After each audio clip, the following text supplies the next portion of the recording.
সমুদ্রপাড়ের বাবা গি আসিফের বাবা মোহাম্মদ মাহতাব সমুদ্রের নাবিক। বছরের অধিকাংশ সময় তিনি জাহাজে কাটান, দূর দূরান্তের বন্দরে ভিড়েন। একদিন আসিফ জিজ্ঞাসা করল, বাবা, তুমি কিভাবে জাহাজে যাও? আবার ফিরে আসো কিভাবে? বাবা হাসলেন, শোনো, তখন জাহাজে ওঠার দিন।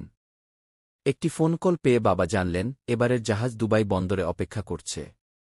কোম্পানি ফ্লাইটের টিকিট দিল। পাসপোর্ট, মেডিকেল রিপোর্ট নিয়ে তিনি ঢাকা থেকে দুবাই গেলেন।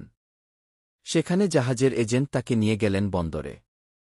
বিশাল জাহাজের সামনে দাঁড়িয়ে বাবা ক্যাপ্টেনকে সালাম দিলেন, ডকুমেন্ট জমা দিলেন। এরপরই শুরু হল তার সমুদ্রযাত্রা। ফিরে আসার গল্প। 9 মাস পর জাহাজ সিঙ্গাপুর বন্দরে থামল। নতুন ক্রু এসে বাবার দায়িত্ব নিল। তিনি জাহাজের কাগজপত্র সই করে ইমিগ্রেশন ক্লিয়ার করলেন। কোম্পানির দেওয়া টিকিটে চড়ে বিমানে উঠলেন। ঢাকায় এয়ারপোর্টে আসিফ আর আম্মু তাকে জড়িয়ে ধরল।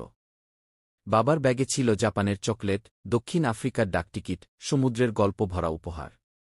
এভাবেই যাই, এভাবেই ফিরি, বাবা আসিফের মাথায় হাত বুলিয়ে বললেন। আসিফ চোখ বন্ধ করে কল্পনা করল নীল সমুদ্রের বুকে বাবার জাহাজটিকে।